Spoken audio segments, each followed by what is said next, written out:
you listen to me? I got that flavor. I know you're dying to feed. I ain't no dancer, just got some hip in my feet. Now throw your hands up. Ooh, you bring the lighter, I got the fuse. You make a fire, I'll add the fuel. Follow me, lead it, just watch your shoes. Gotta turn the heat up to get this cool.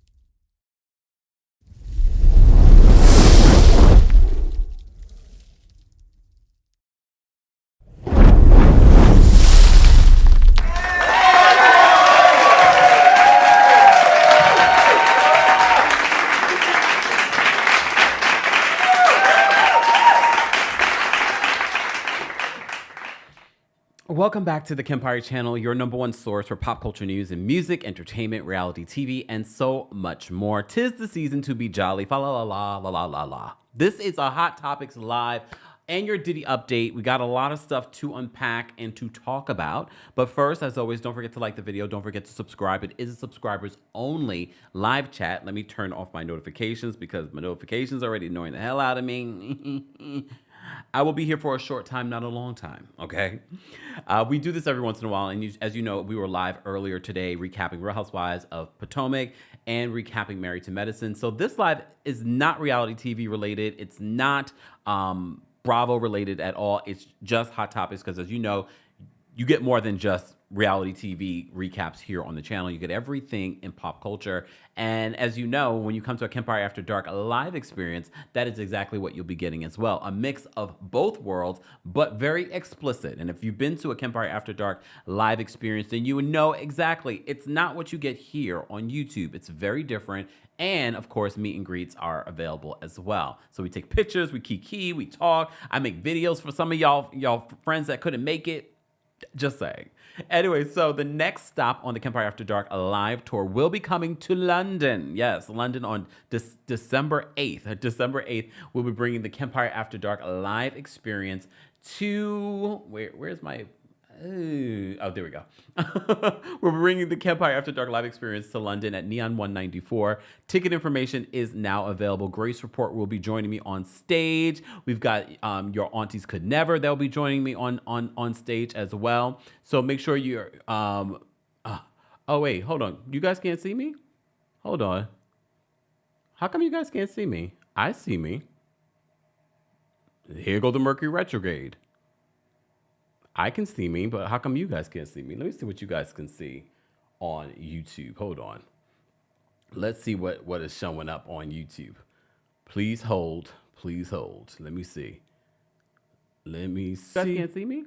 No, I can see me. Why can't you guys see me? How come you guys can't see me? I can see me. How come you guys can't see me? Q says, are you coming back to New York City? Yes, I am. Stay tuned for the date on that. Some people said they can see me. I see you. See, Habitual T-Sipper says, I see you. How come some of you can't see me and some of you can't? Okay, some people can see me. All right, look, I thought the Mercury retrograde was retrograding. Some of you may need to restart your computer, your phone. All right, Mama Allie says, I can see you fine. All right. Some of you need to check your phones. All right, don't do this to me during Mercury retrograde. It starts today. Okay. Anyways, back to what I was saying. London. Yes, London, guys, will be coming to bring the Kempire After Dark live experience to London on December 8th of this year. So make sure you guys check that information. All that information will be available in the description along with our Washington, D.C. show. And we will also be coming back to our a live show here in New York City. So stay tuned for that. All right. Kiana says, hi, Kempire. So happy to catch you live. I was so bored.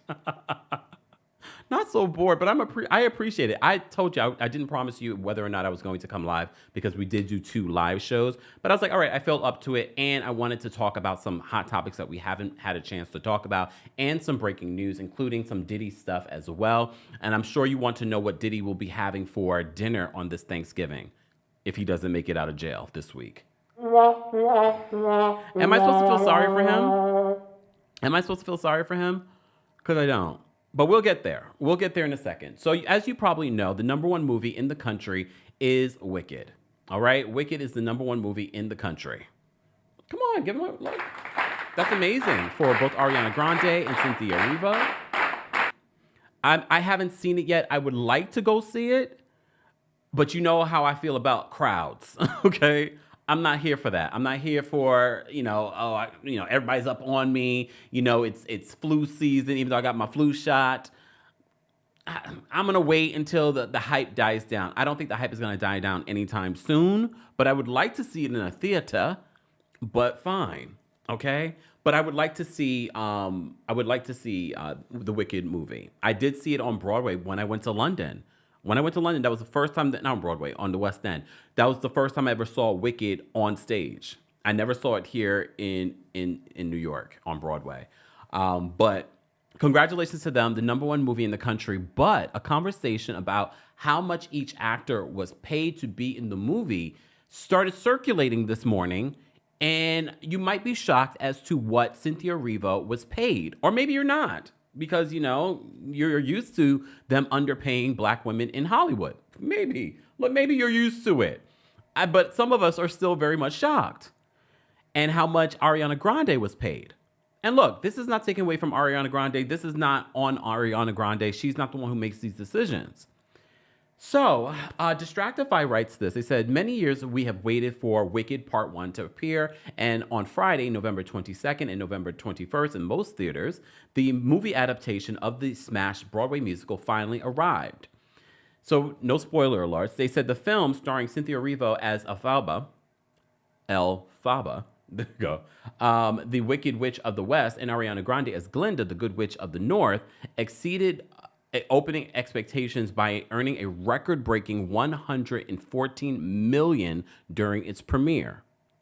Cynthia and Ariana will reprise their roles in Wicked Part 2, and based on the first part's box office success, we'll see another hefty payday for their hard work. Okay? But how much were the actors paid? The actors paid to get witchy with it. So this is what they're reporting. So when the Wicked cast was announced in 2022, many people following Ariana's career knew how badly the Grammy Award-winning singer wanted to play Glinda. Before she booked the role, she performed various Wicked songs, including her rendition of The Wizard and I at Wicked's 15th anniversary show. However, despite playing Glinda being her longtime dream, she was reportedly all about her business while negotiating her Wicked salary. According to Showbiz Galore, Ariana made a whopping $15 million to playing Glinda. While discussing the report on Stylecaster, the writer said she earned more money than anyone in the cast, including right-hand co-star Cynthia Erivo. We have to remember, Ariana Grande, mega star. Literally, I think they said she tied for some record that she tied with Taylor Swift. So Ariana Grande is no slump, okay? But $15 million Ariana Grande was paid, okay? Cynthia Erivo reportedly earned $1 million from her role as Elphaba in Wicked, which is relatively low compared to Ariana's Wicked salary, though they both were able to have their fair share of screen time. Stylecaster reports that their pay discrepancy could be due to their net worths. Cynthia, she reportedly earns $3 million from her stage and screen roles, while Ariana's worth $230 million from her work as a singer and actor. Many familiar with Cynthia and Ariana's careers found that their reported Wicked paydays inconceivable. On social media, fans debated whether the estimated earnings were accurate, while most fans on Reddit felt that Ariana likely made more money than Cynthia. They didn't believe the significant difference in their earnings made any sense. Others, however, felt that Ariana's star power resulted in her ultimately earning more than her co-star. Look, I'm not surprised that Ariana was making more than Cynthia Erivo. What I am shocked at is that the huge discrepancy. And look, there were plenty of people that were pushing both for Ariana's role and for Cynthia's role. Both of them had to audition for these roles. So if Cynthia Erivo made $1 million, can someone explain to me how Jeff Goldblum and Michelle Yeoh, Oscar winner, fine. Jeff Goldblum, legend, yes. These two both made $2 million reportedly each for their roles. And from what I hear, they didn't have huge roles in the first part. I think Jeff Goldblum, was it Jeff Goldblum? I can't remember who they said was going to have a bigger role in part two. I think it was one of the other actors. But either way, these two were paid $2 million to be in Wicked. More than the star.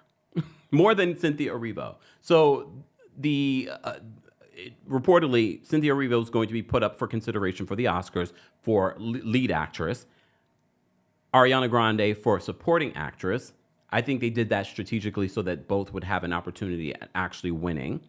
I've heard nothing but great things about the Wicked movie. Wicked is not my favorite musical, but I heard that it's very different than the musical and even the book. So I'm actually interested to see what they did with it, but I've heard nothing but stellar reviews. Like, people were completely shocked. But the $1 million discrepancy between Ariana Grande, well, the $1 million salary for Cynthia Erivo and Ariana Grande making $15 million. Look, we get it. Ariana Grande has more social media followers. She has a huge career. But let's not forget that Cynthia Erivo was nominated twice for an Oscar in the same year for the same movie. She is a Tony Award-winning actress. This is a huge film. So I'm trying to understand. Where we went wrong. I hope here's the thing though. Yes, this movie did really well, but it's really important in Hollywood to make sure you get a good starting point, because how much will they give her for part 2 of Wicked, which I believe is already filmed. So if you start low, how much further can you go?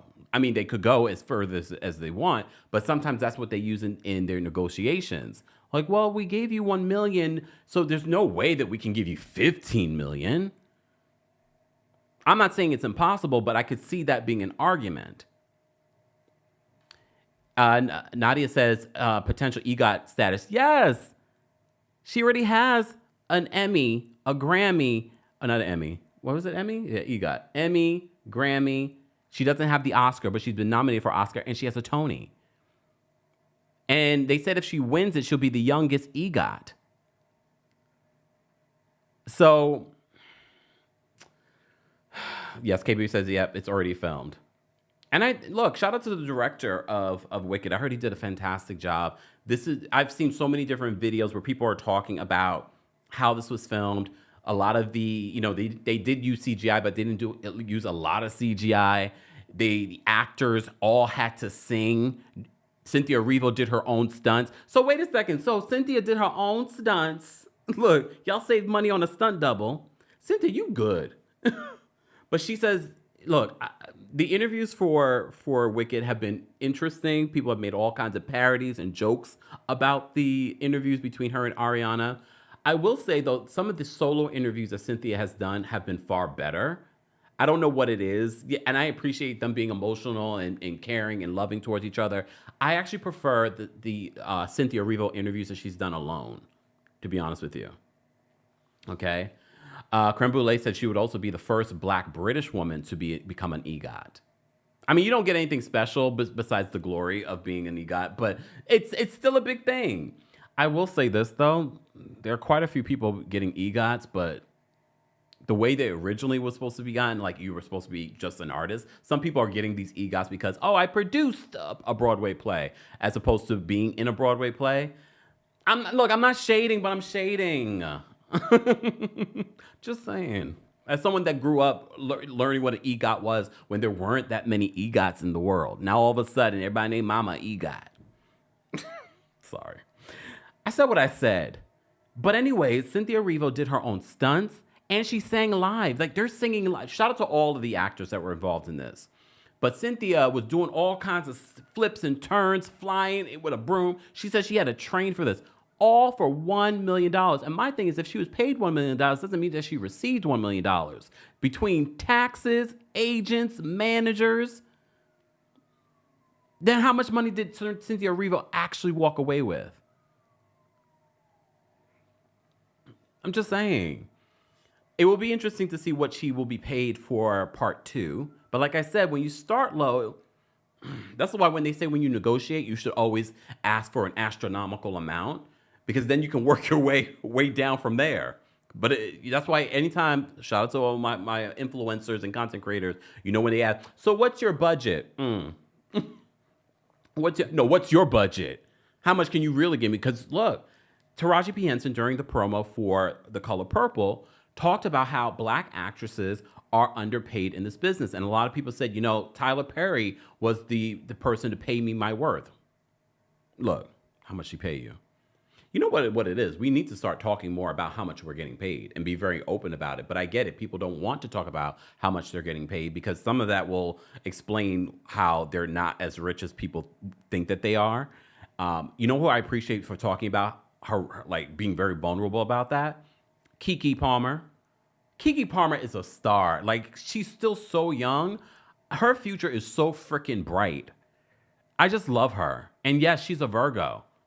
I like Virgos. Come on. They just work my nerves sometimes. Look, sometimes. Okay? But no, I'm not surprised. I say all that to say, y'all better pay Cynthia. Y'all, this damn company and everybody else, the producers and things like that, made tons of money in the first weekend. How much did it cost to make Wicked? I think they already made it on the weekend. And I wonder if Cynthia, that's a thought. I wonder if Cynthia, in her negotiations, look, I don't know, in her negotiations also gets a percentage of the movie. I mean, that's one way you can actually, make back your money. I wonder. I'm just asking. As so many, Kira, beautiful photo, Kira. Kira says, I just found out that Cynthia's partner is Lena Waithe. A lot of people don't know that, but I'm trying to help my girl, Cynthia Erivo. I do not want to get into the messy past of how Cynthia Erivo and Lena Waithe got together. I'm not going there with you people and how it overlapped with Lena Waithe's then wife. Come on. Why are you bringing me there? Okay, let's move on because I have so many other things that I need to talk about. Let's talk about Liam. Let's talk about Liam Payne. Oh, damn, Liam Payne. This story about Liam Payne's passing is so tragic. It's so sad because could his death been prevented? That is the question that I have. So this is what TMZ is reporting in regards to Liam Payne, formerly of One Direction, who passed away after falling off of the balcony in his hotel. Okay? So this is what people are saying. They're saying that the hotel is to blame for his passing. I don't know if I want to say that, but that's what they're reporting.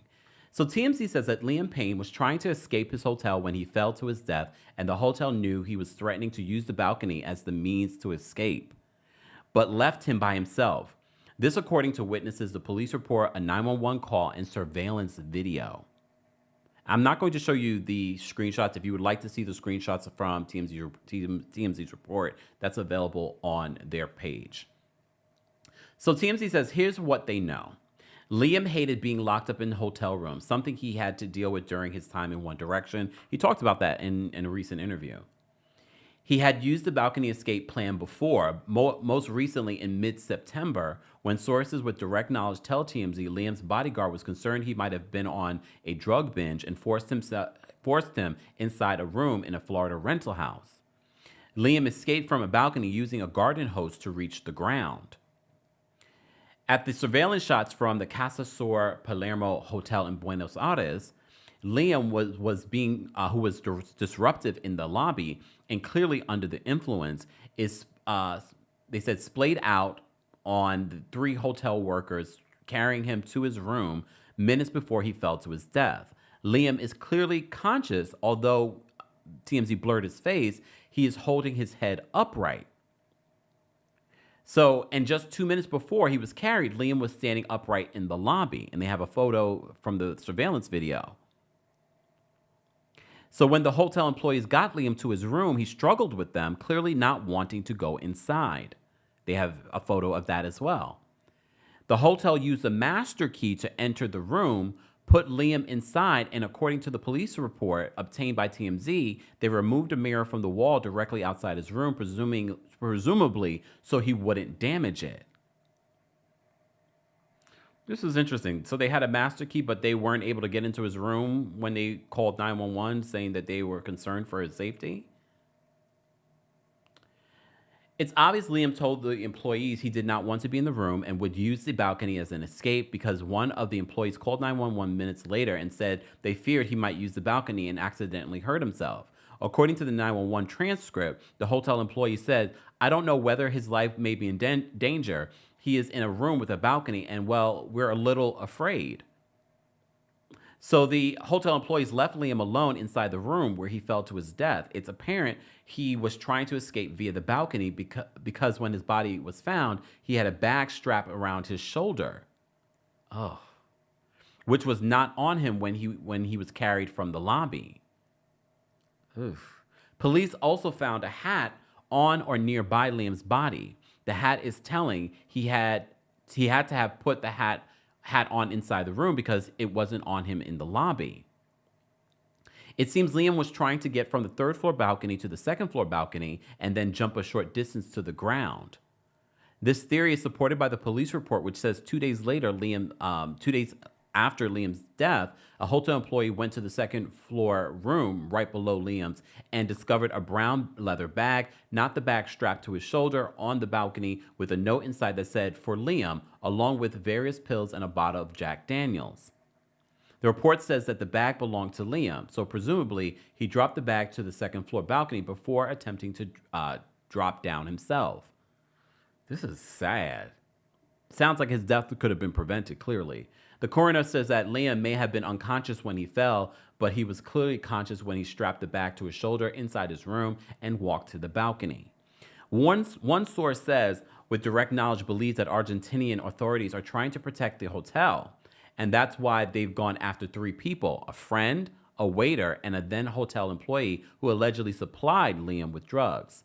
The source believes that the hotel bears responsibility for allegedly caring more about disruption in the lobby and protecting hotel property than caring about Liam's safety. Well, it sounds like the Liam's family needs to be up on this, and apparently Liam's family has been working with Argentinian police. For those that are just joining us, we're talking about Liam Payne, formerly of One Direction, who passed away after jumping off of his balcony in Buenos Aires, Argentina. All right, but that's the update in regards to what TMZ has. Speaking of really sad news, TD Jakes. I don't know if you guys saw this story about TD Jakes. So TD Jakes was, I guess, preaching to his congregation, and had a medical episode live. So TMZ is giving us an update in regards to TD Jakes and his current condition, and according to a statement from his church. So Bishop TD Jakes, the founding pastor of a Texas megachurch, is getting lots of well wishes from folks concerned about his scary medical emergency during Sunday's sermon, including calls from some celebrities. So the sources close to the situation tell TMZ that Jakes is being inundated with calls from all over the world Monday, with people sending their best and hoping for a speedy recovery. According to TMZ sources, Jakes has received thousands of messages, including from parishioners, various organizations, media outlets, sitting presidents, and even celebrities. The calls are private, we're told, so no names for those wishing Jakes well, but it sounds like he's got an impressive Rolodex, or at least a lot of people who care about him. I mean, he's definitely one of the most established figures, especially in the religious world. He's definitely a well-known name. So Jake's sermons are shared internationally with worshipers in faraway places like Africa, the Caribbean, Canada, and the United Kingdom. with folks there watching his messages on streaming platforms, which TMZ's told is why he's getting calls from all over the globe. So as TMZ reported, Jakes was giving his hour-long sermon Sunday when he appeared to suffer a medical emergency, convulsing on stage. It's actually interesting to watch because the way that the church rallied around him with prayer and immediate action. I know some people are saying that they felt like they should have moved quicker. I don't think they realized what was happening. It's hard to tell because he's sort of like looking down. And I'm not going to show you the video. It's just, I don't think I would want to see video of me going through a medical emergency. But it's hard to tell to see what's happening because he's mid sermon and then he stops a bit. So I think maybe they're thinking that he's taking a pause, but as soon as they see that he's going through something, everyone rallies on stage. The church starts praying. To me, it was actually pretty powerful watching it. But this was a statement from the Potter House of Dallas saying, during today's service, Bishop T.D. Jakes experienced a slight health incident and received immediate medical attention following his powerful hour-long message. Bishop Jakes is stable and under the care of medical professionals. The entire Potter House family is grateful for the outpouring of love, prayers, and support from the community. Thank you for understanding and continued prayers. So that was an official statement that they released after this medical emergency went viral yesterday. So as the message stated that he's stable and under a doctor's care. Look, we're going to continue to send prayers for TD Jakes. I mean, I always say this to you guys. If you don't have your health, it doesn't matter how much money, power, influence, love. If you don't have any of that, if you have all of that and you don't have your health, then is it worth it? You can't enjoy it. You can't enjoy it. So we definitely will continue to send our prayers for Bishop T.D. Jakes as well. All right. Are you ready for your Diddy update, y'all? Are you ready for your Diddy update? I think you are, right? Let me just make sure that I have my story that I wanted. So I have this one, okay? Let me look, because there's a few things I want to talk about in regards to Diddy. So as you know, Diddy, we've been covering Diddy. I keep telling you that every time we cover Diddy, it feels as if YouTube specifically wants to suppress those videos. So if you've been missing your Diddy updates, go directly to my page so you can get those updates. As you know, Diddy is attempting for a third time to make bail. A third time he's trying to make bail, okay? And he's entitled to a third time because he has a third judge now overseeing it. He's been denied twice. He's been denied twice in regards to getting bail. And as you know, he had a little bit of a win last week, And that was because the prosecutors could not include these jail cell notes that he had, that, you know, he admitted to certain things in regards to his contact with Kalena Harper. But his attorney said that this was attorney-client privilege. The judge agreed and said that they could not include that in their justification for Diddy to get released. The prosecution, though, has some other stuff in regards to Diddy, and they're saying that Diddy has not been following the rules since he got into prison. Okay, so let me give you. We'll start off light because, as you know, it's Thanksgiving this week here in the United States. So they do give us an update on what Diddy will be eating on Thanksgiving Day. Okay. They said Diddy will be spending his Thanksgiving either on house arrest inside a cozy New York City apartment or behind bars at the Metropolitan Detention Center. And TMZ says they got the 411 on his prison meal if he stays locked up.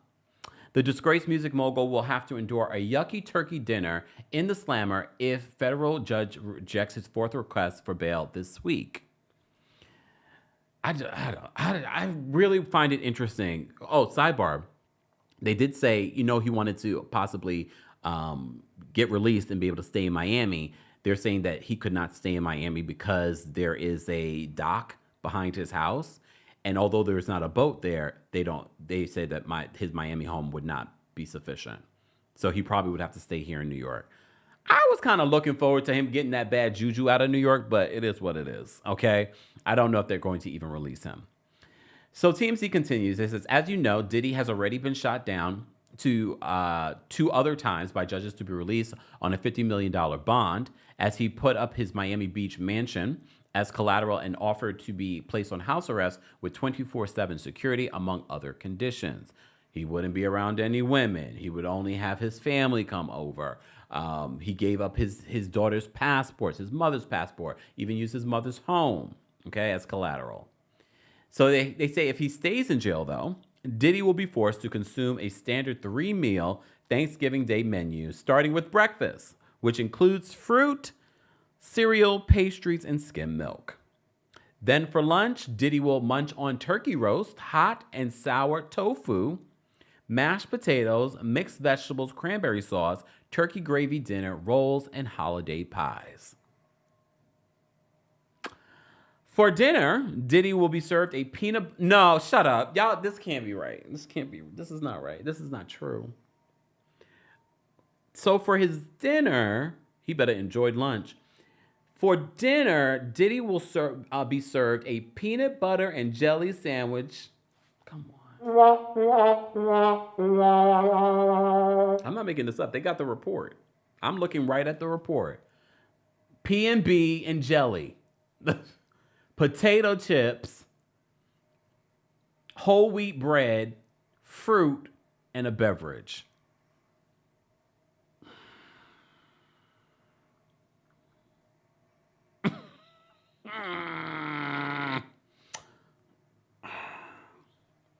What? All right. Judy said, woo, woo, woo, the diddler. If you were at the LA show, we got a lot about the diddler. So for dinner, I guess the lunch is supposed to be like the big Thanksgiving. I mean, it's very West Indian over there. Maybe because it's Brooklyn. So you have your turkey dinner during your lunch.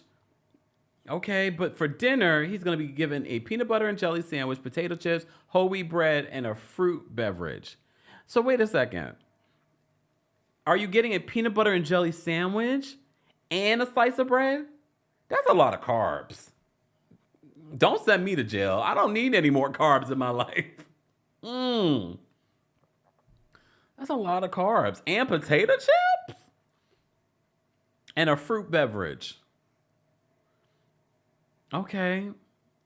TMZ says it all sounds pretty gross compared to what he might have been having if he's been freed on bail and enjoying a fancy meal at the Upper East Side apartment, which is the living arrangement he proposed to the judge during his last bond hearing.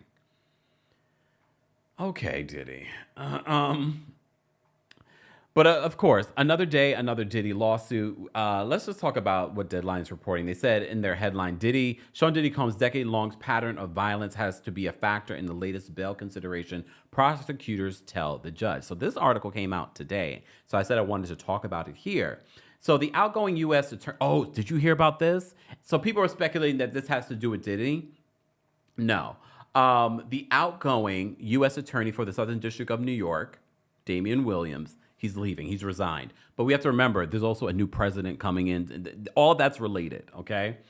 So the U.S. attorney for the Southern District of New York warned a federal judge Monday to be aware of bail efforts for Sean Diddy Combs, as the Bad Boy Records founder has an ongoing history of obstructive conduct and has physically abused his personal staff.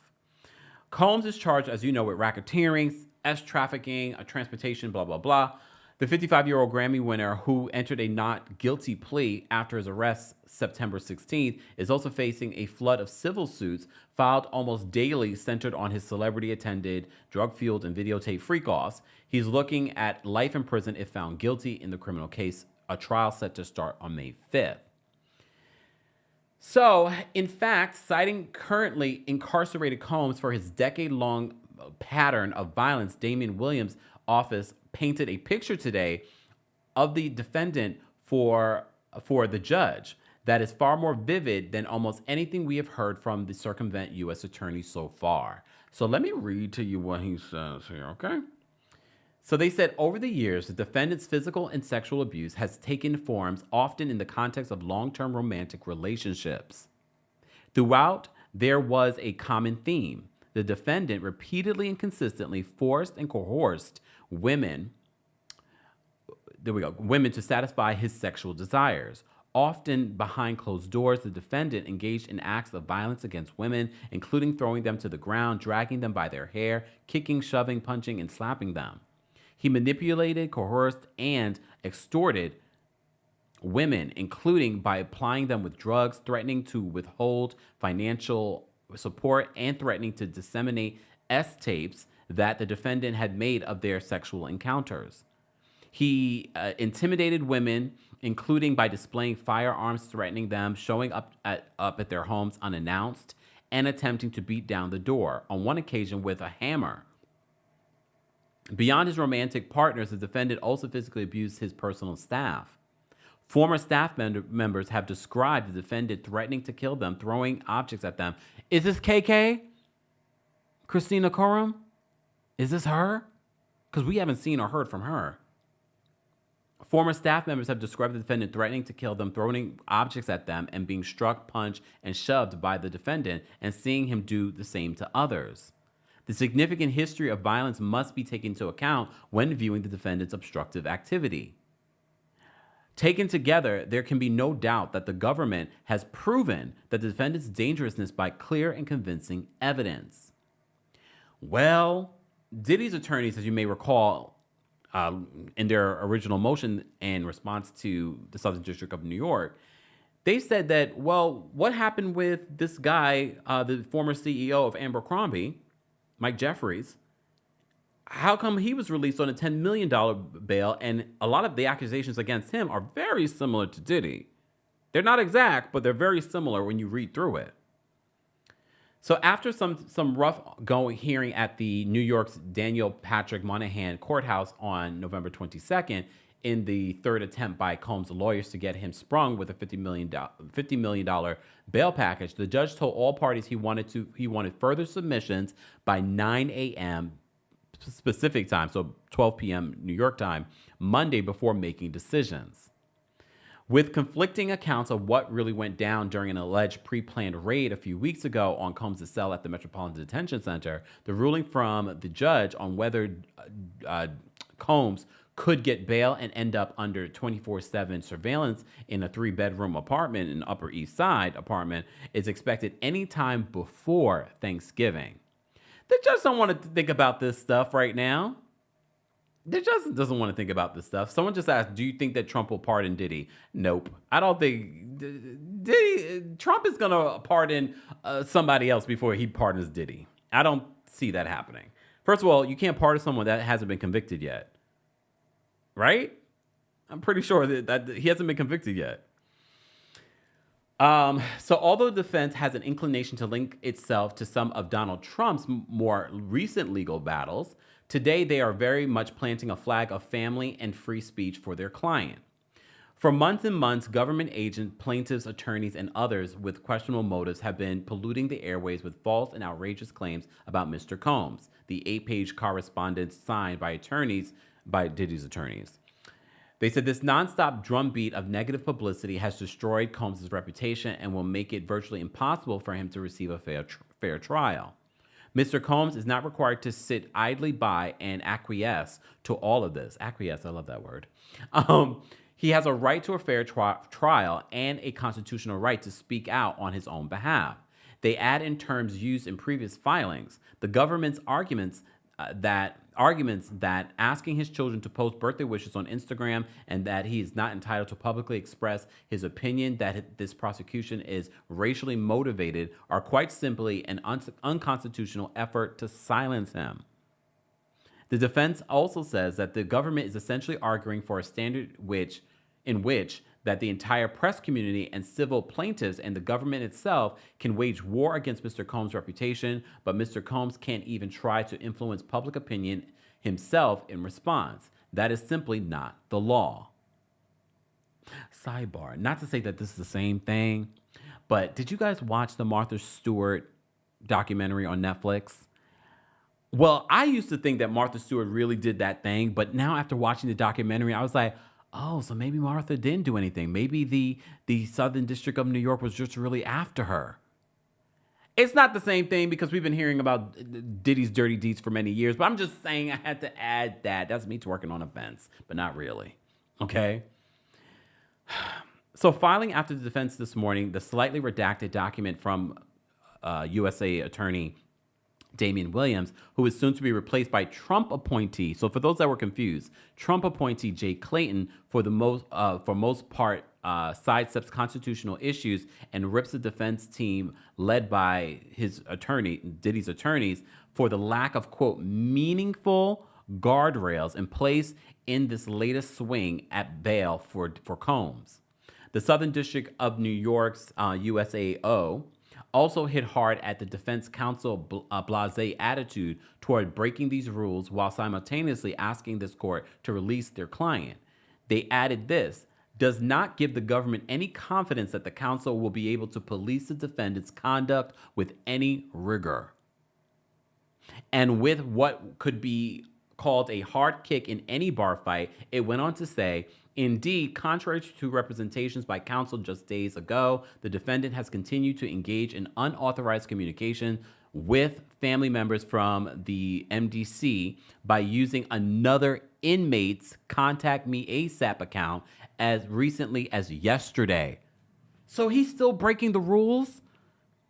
Diddy is still breaking the rules, even though it's been exposed. Oh, look, Lovely says, yeah, Martha was being punished for being that girl. It's not the same thing, but it made me think, okay? So Diddy is still breaking the rules behind bars.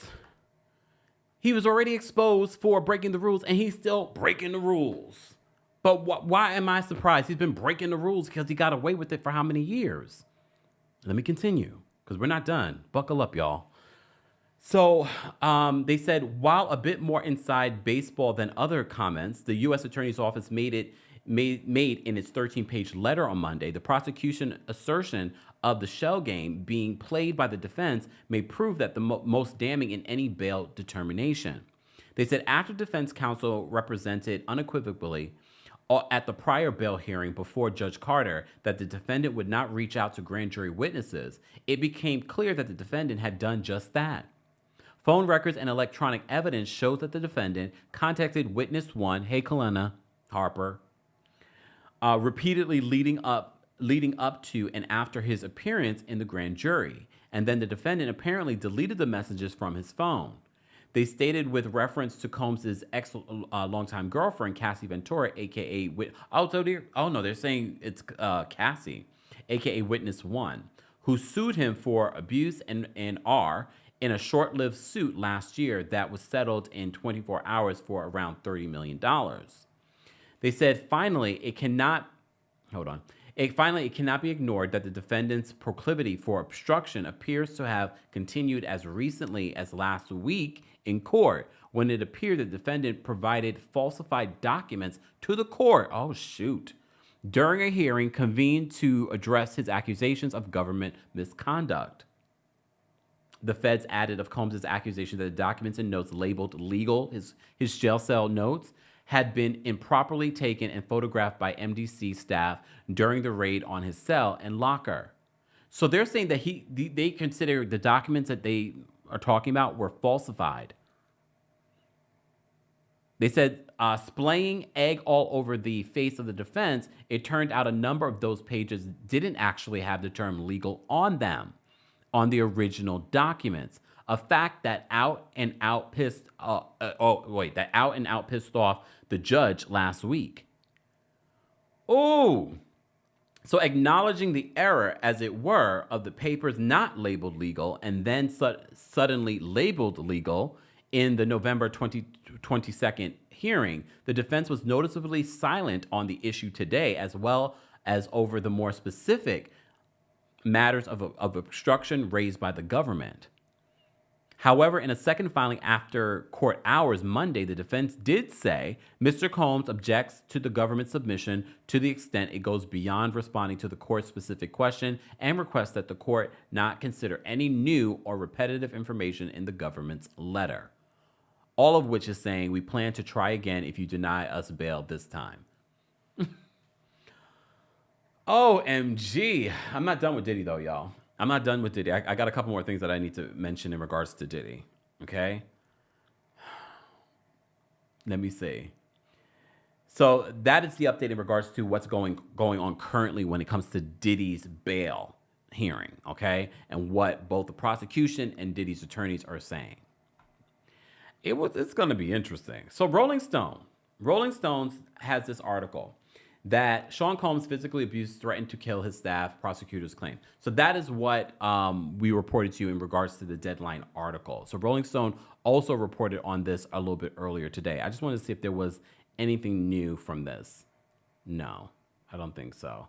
I just wanted to make sure because I had this open as well. All right. So that is your Diddy update. We're going to continue to follow all of this Diddy nonsense because it will be interesting to see whether or not he's going to have peanut butter and jelly on Thanksgiving Day for dinner. What? Look.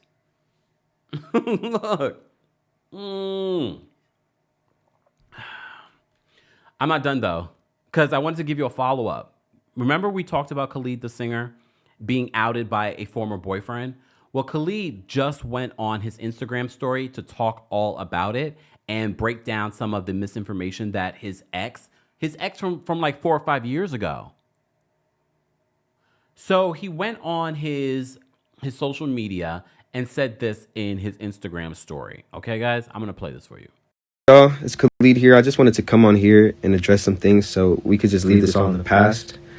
I know I don't have to, but I feel like it's important that I speak my side of the situation. So if you want to listen to it or whatever, here you go. All right, I'm going to speak about the pink cocaine thing. I've never done cocaine a day in my life. I don't place myself in those scenarios. I'm not in those surroundings. I smoke weed. And I drink a little bit. But I've never done cocaine a day in my life.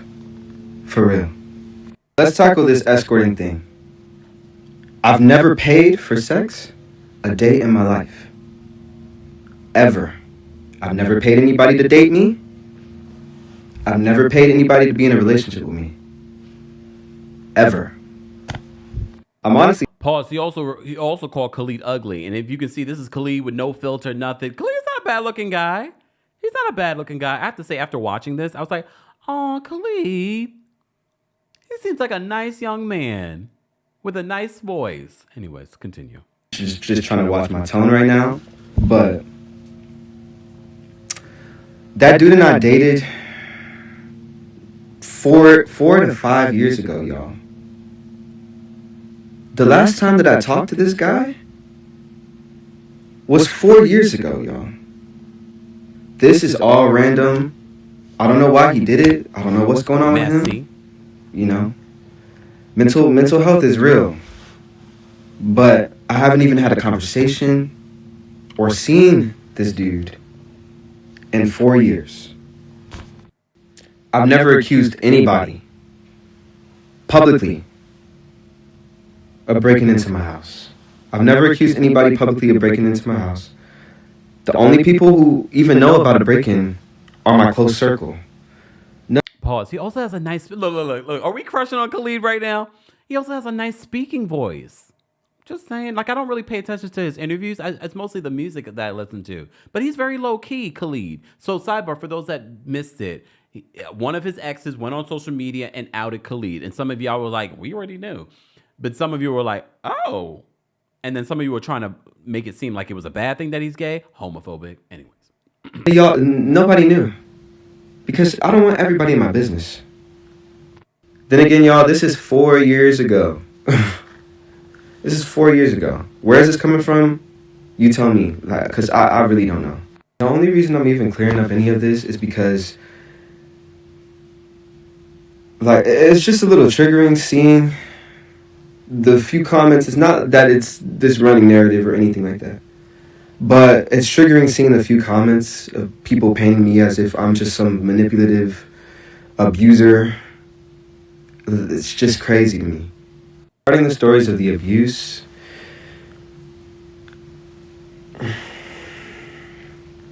it's triggering. It's triggering because it's the other way around. And that's what hurts. That's what hurts the most. I'm not gonna run around like I'm the best guy in the world. Like, if you know me, you already know that's not how I get down. But yeah, all of this is definitely frustrating. I want all of this to be over just like y'all. It's literally one of the main reasons why I don't involve myself in any drama, why I stay out the way. I don't like this. So I'm not going to run around like I'm unbothered. I never said I was unbothered by anything. This is very bothering. For real. But yeah, I just had to say something. So, that's that. Clearly I need to go. But, peace. And one thing, wait. Any music that's coming out this month, next month, whatever it is, was supposed to happen before all of this. I'm okay with where I'm at. I don't need a publicity stunt for attention. It's not my vibe. If y'all know me, you'll know. But I'll see y'all later. Look, for those again that may have missed it, Khalid's ex, who he says he hasn't even spoken to in the last 4 years, decided to come out and basically out him for them being in a relationship, and had some other damning accusations. So Khalid, mind you, we talked about this. When did we talk about this? Yesterday? What's today? No, today's Monday. So I don't remember when we talked about it. It was a couple of days ago that we talked about this. And Khalid basically was responding to people on social media, but he felt the need to go on his Instagram story and clear up some of the misinformation that his ex put out there. And look, we've said this about, even when we talk about reality television, all it takes is for someone to say one crazy thing on social media or on a show, and that will follow them for the rest of their lives. I don't think it will follow Khalid for the rest of his life. If anything, he's coming out looking clean. But he also wanted to make it clear, because he probably sees the comments where people are like, oh, he's probably going to come out with a new single or something. He says, yes, new music is coming, but this has been in the works. And also, you don't just release music like that. Anyways. Hey, Danielle, nice new pic. Everybody got new pictures for the new year. Y'all trying to get a boo? Danielle says he's always been laid back and chill. And honestly, I've never really been interested in anything just beyond his music. I can't even remember listening to an interview, maybe like years ago, but listening to him now, I'm like, yeah, he got a nice voice. Okay, got a good hairline, good hair, like, jealous. Look, I don't know what to tell you. This ex of his looks thirsty. He hasn't brought out any solid information. And Khalid, don't give him any more light. Don't even sue him. It's not worth it. We will rock with your next single. Let us know when it comes out. He has a very chill. He always has, like, mind you, he's got big hits too. Didn't he have that song with Normani that I really liked? I'd play it for you, but copyright. I like Khalid. And now I like him even more. After watching that Instagram story, I was like, you know what? Khalid, you all right. You all right.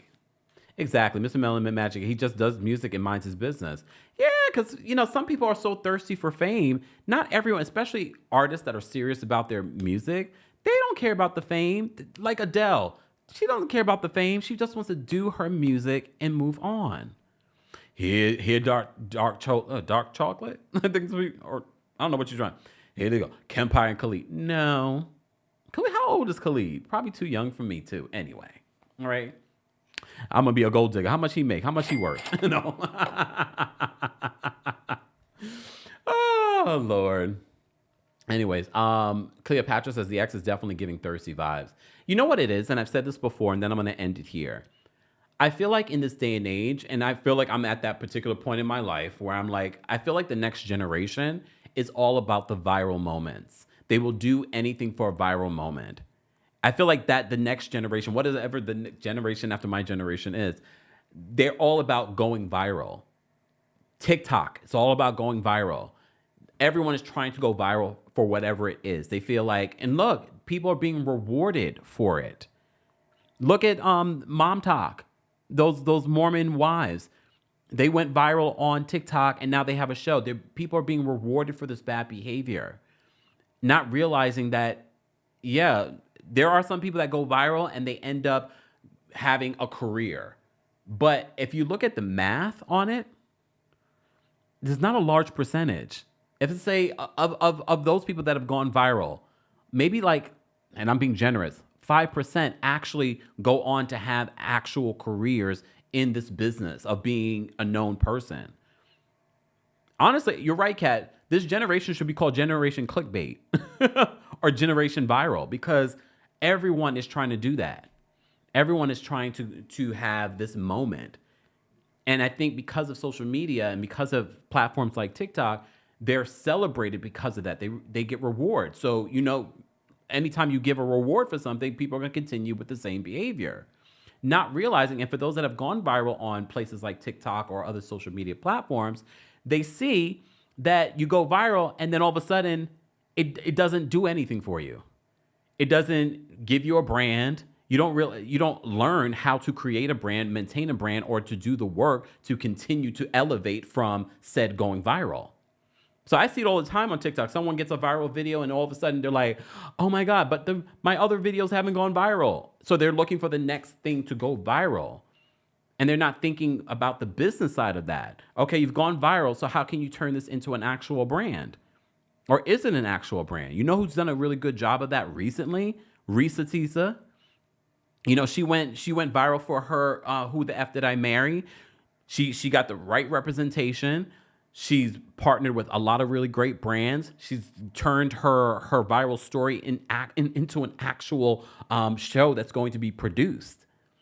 That is probably the only one that I've seen really turn going viral recently. I know there are other examples, but recently going viral has turned into a brand. Just saying. But that's just my thought, okay? That's just my thought. Kat says OnlyFans is the next step for many. And I'm not judging those that do that. That young lady, what was her name? Bad Baby. She made tons of money off of OnlyFans and pervs. Let's be honest. Okay? So I've noticed that with this next generation that it's all about going viral, and I don't think they are ready for what going viral even means. So I feel like we're going to see not just people going viral or people doing anything to go viral. We're going to see a lot of mental health challenges because, I didn't do it. You know what I mean? I didn't go viral. So I wish y'all luck. I wish y'all luck. I've been doing this a long time. I know I'm new to some of you, but I've been doing this a long time. When I interviewed Oprah, that was, oh my gosh, 12 years ago? I think it was like 12 years ago this year. So I've been doing this a long time. And it's taken me a long time because I remember when I interviewed Oprah, I thought, it's it. I've done it. I'm going to have my show. Fast forward. Look, fast forward. It took how long before even, and look, I'm still haven't reached the place I want to go. So just saying, everybody trying to go viral. Don't know what that means or what to do with it. How did I lead to this? Oh, Khalid. Khalid. So congratulations to Khalid on whatever his next. I think you're fine, Khalid. Don't address this anymore. All right. Ooh, Cosmic Journey. I love your photo of Beyonce. Is that from Kamala's rally in Houston? Gorgeous photo. I like her with the honey blonde hair. Anyways, who's gonna watch Beyonce during the Netflix halftime thing that she's doing? I know there's a football game happening, but I don't care about that. I'm there for the Beyonce concert. Netflix, you better not fail me. Y'all failed Mike Tyson, but I don't care about the sports, so who cares? But when is it supposed to be? Thanksgiving? Is it on Thanksgiving Day or is it on Christmas Day? I can't remember. Cosmic Journey, I know you're a Beyonce stan. When is this? Is it this week? Because I need to make sure that I'm watching. Is it for Christmas Day or is it Thanksgiving Day? Thanksgiving Day. Oh, Sookie now. Are we ready? She's going to be performing music from Cowboy Carter. She hasn't performed that music live. And I'm sure she's going to announce something too. Netflix, y'all need to get it together. The Love is Blind live that y'all did failed a couple of years ago. This whole Mike Tyson and whatever the Jake Paul fight didn't work. Don't play with us with Beyonce. The Beehive will get you. They will file a class action lawsuit against you. Don't play. It's Christmas Day? Oh, no, it's Christmas Day. Oh, well, damn. Well, they have time now. Okay. Thank you, Cosmic Journey. So they have time to get it together. Well, that means I can. I won't miss it. All right, I won't miss it. So Christmas Day is when Beyonce will be performing on Netflix at somebody's football game. Look, at somebody's football game. Fine. Melissa says, am I the only one who thinks Beyonce is overrated? I just don't get the hype of her. Well, that's on you. Okay. I can understand being critical of Beyonce, but how are we getting to Beyonce right now? I'm going to say my piece and then I'm leaving. I can understand people not liking Beyonce music or liking Beyonce's voice, but to say she's overrated, I just can't say that. Even if I didn't like Beyonce, I could never say that she's overrated. All right? Because homegirl works harder than people that should be working harder. Like she doesn't have to work as hard as she currently works, and she still does it because she's passionate about it. So people like that, I'm always going to give credit, and I would never say that they're overrated. Just saying. That's just my personal thought. But who cares? What happened now? Y'all changing the date on me? Oh, shoot. You're right. Christmas is a month away. Oh, my God. See? And then y'all wonder why I told you y'all need to start thinking about your gifts. Okay? Oh, Funky says it will be clear on YouTube. Someone will stream it. You can't stream it if Netflix is not streaming properly, though. I think eventually after it streams, Netflix is going to get it together. That will be our Christmas gift. Right, Netflix? Where am I going to be on Christmas Day? In front of my television watching the Beyonce concert at the football game. Just saying. Guys, if you like the video, can we get to 500 likes? Can we get to 500 likes? Miss Sharon says Taylor Swift is overrated. Well. Well. Ray says her music is cool. I like songs here and there, but as an overall artist and performer, she got it. See? Anyways, I say all that to say thank you to all of you for being here. Shout out to our King's Guard. Shout out to our channel members. Become a member today at TheKempire.com/join. And shout out to our subscribers and those of you watching in the bushes. Replay crew, be sure to let us know your thoughts on every topic that we discussed. All right, Mama Allie's working on the timestamps, right, Mama Allie? And then we will be posting that for those that want to just jump to certain stories. Don't forget, the Kempire After Dark live experience is coming to London on December 8th. December 8th. I can't wait. Literally be traveling there very soon. And then we're coming back to Washington, D.C. on January 24th. It's a Friday night. D.C., you're already showing out. Don't forget to get your tickets. We're going to talk about everything. And we're going to talk about that damn TJ. Maybe I'll invite TJ. No, I'm not inviting TJ. Never mind. Anyways, I don't invite some of the reality TV stars or celebrities to these Kempire After Dark live experience because I want us to talk that talk when we're together. All right. I know we did it for our last New York City show, but the next New York City show, hopefully in February, no. Look, no. Anyways, moving along. All right, guys, don't forget to like the video if you haven't already. We have over 1,200 of you here. We should have at least 500 likes. Can we get there? All right. God's Child says, hey, I'm late, but hey, Kempire, hey. All right, I'm going to get out of here, and all you Beyonce haters can go. No. Guys, if you missed it, we were live earlier today for our Real Housewives of Potomac and Married to Medicine recaps, so make sure you check those out. You can hear audio versions of lives like this one and our recaps from earlier on the Kempire podcast. Please do me a favor. For my Christmas, we're a month away. There's 1,200 of you here. If all of you went to your podcast platform and you gave us a 5-star rating, 5 stars, nothing less, we would reach our goal. Can that be a Christmas present to Kempire? I do so much for you. Look, I do so much for all of you. Can that be my Christmas present? Woo, woo, woo. Woo, woo, woo. Anyways, I'll see you all on tour. Goodbye, y'all. Good night. Exactly. B says, Holy Ghost fire to you all. Have a good night, y'all. I can't believe I actually came on live. Whew, I'm tired. Let me go take a shower and go to bed. I deserve the break. Goodbye, y'all. Thank you to all of you for being here. Replay crew, let me know your thoughts on everything that we covered. Bye. You bring the lighter, I got the fuse. You make a fire, I'll ask you. Follow my lead.